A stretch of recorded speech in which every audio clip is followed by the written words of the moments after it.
Oh, indele ndlela esihambayo. Oh, indele. South Africa's President Jacob Zuma honouring Nelson Mandela, leading members of the ANC party conference, in a song. Well, as Nelson Mandela remains in hospital. A leadership battle is being fought in South Africa right now. More than 4,000 members of the ruling African National Congress are meeting to decide who will head up that party over the next 5 years. CNN's Robin Kerno reports from Johannesburg for you. As Nelson Mandela continues to recover in hospital from a lung infection and from surgery to remove his gallstones, the movement that he dedicated his life to holds a crucial party conference. Now, the run-up to this conference has been so bloody, so divisive, that critics have accused the ANC of abandoning the ideals for which Mandela stood, that there's a sense of moral decline. Corruption, scandals are rampant. Now, the ANC denies this, but the internal divisions that we've seen within the ANC over the past year in the run-up to this conference all centre around those who want President Jacob Zuma to get a second term and those who don't. And the divisions got so bad that there have been political assassinations, killings and allegations of vote buying, which President Zuma condemned in his opening speech on Sunday. Either way, a messy, complicated conference that has huge implications for Africa's largest economy. Robin Kerno, CNN, Johannesburg, South Africa. Well, joining me now in the studio, two South African expats who live here in London. Ludre Stevens is the chairman of the Democratic Alliance Abroad, which represents the main opposition party in South Africa and is against President Zuma's re-election. Zakhele Mfeka is a member of the ANC's London branch. Hello to both of you. We're going to get a result on this leadership Thursday, I believe. Zakhele, Zuma's the man for the job, right? Yeah, he's the really? Man for the job. If we can look after Zuma take over the power, after Thabo Mbeki, you can see what lots of development have been happening in South Africa. Take, for example, the issue of HIV and AIDS. Zuma do a lot to put the medication for those with HIV and AIDS, and the number of people who are dying now is decreasing. When it's coming to the rural development, there's a lot of development that have been taking place in South Africa under Zuma, the president. This isn't something you support, is it, Ludre? Not at all. Under Zuma, the judiciary has been completely politicised and weakened. The economy has weakened. Corruption has spiraled out of control. There's been scandals around the Clondo Gate. There's also been a lack of leadership during the Marikana tragedy. So we've had 5 years of Zuma with policy drift and not getting anywhere, so it's time for change. Zakhele, that's not the first time by any stretch of the imagination that I've heard that argument. You only have to look at the gun stats.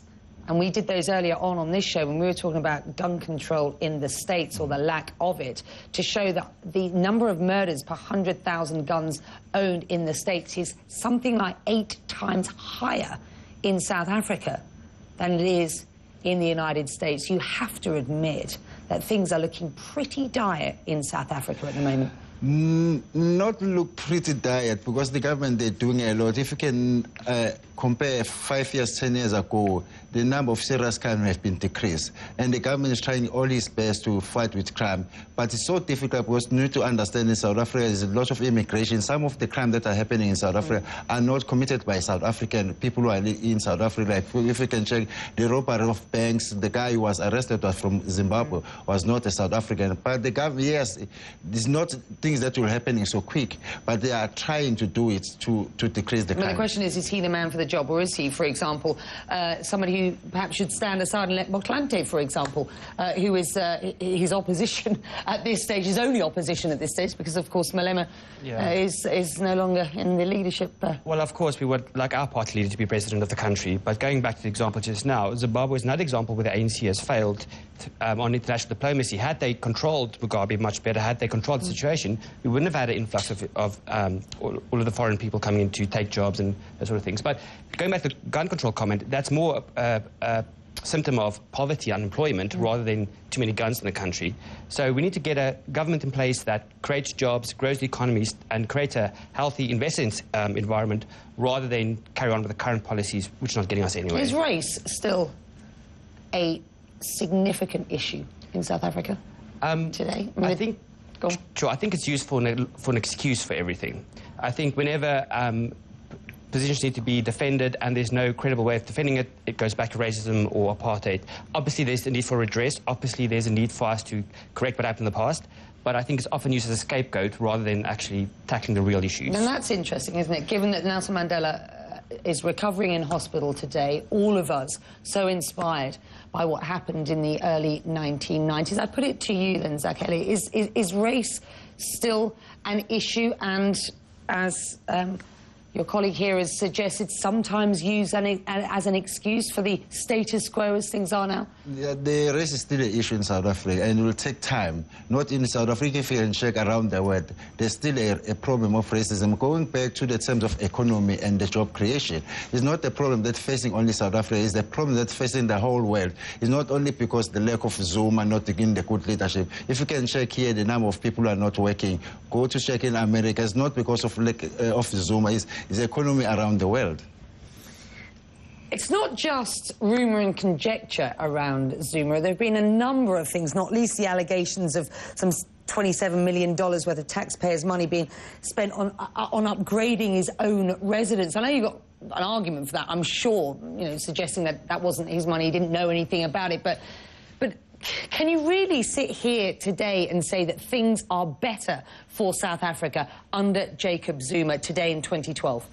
Yes, I can still say the things are better. When it's coming to the corruption, those are allegations, because when there's no case have been put against Zuma in terms of corruption. When there is a corruption, the law will take its justice, but at the moment it's just the allegation. On my understanding, whatever Zuma the money that he got, he didn't steal it. He's been getting the Auditor Generals who is in charge of the money. We'll be understanding if they say, oh, Zuma went and stole the money. Why do you think there's such a big diaspora out of South Africa these days? Why are you in London, for example? Personally, I'm here for the career and life experience, and I think the perception that South Africans leave the country in large volumes actually is probably a false one. All the South Africans that I know over here, being chairman of the DA Abroad, obviously have a lot of contact. It's very much the case we're seeing the world, there's life experience. There's by no means at all this concept that people are fleeing out of the country. People do immigrate probably to Australia for more permanent basis than they do the UK. But I think that concept of people are fleeing the country is probably one that's not that true or accurate Does anymore. the DA in any way stand a chance of running South Africa anytime soon? Absolutely. So we already governed one province, the Western Cape. In 2014... realistically, can you govern the country? Is that realistic? I'm sure you could, but is it a realistic option at this point? So we have a roadmap. So 2014 is our next national elections. We intend to win a second province, either Gauteng or Northwest Province. And thereafter, we definitely see ourselves in 2019 being in coalition with someone to have a national government. So also by way of how the local elections are going, we got 1 in 4 votes in last year's local elections, 25% of the vote nationally. So there's a clear roadmap, a second province in 2014. Within 2019, we could be in a coalition government on a national level. Which suggests that a lot of people are moving away from the ANC very briefly. Not lots of people, not lots of people, because if you can look to the geographical area of South Africa, we're talking about provinces. People like in KwaZulu-Natal, there's not that much support of the DA. You can find supporters of the DA areas like Western Cape, Eastern Cape, not the whole of South Africa. And then when it's coming for people who are living in South Africa, people are living around the world. In America, people are living in America. In the UK, we find British all around the world. In South Africa, some of people, they are living because of education, and there are those minors who live in South Africa because they doesn't want to accept the ruling party that is there. We'll leave it there. We thank you very much indeed, both of you, for coming in. We'll have you back again. Ludre Stevens and Zakhele Mfeka. Thank you. We thank you. Coming up after this short break on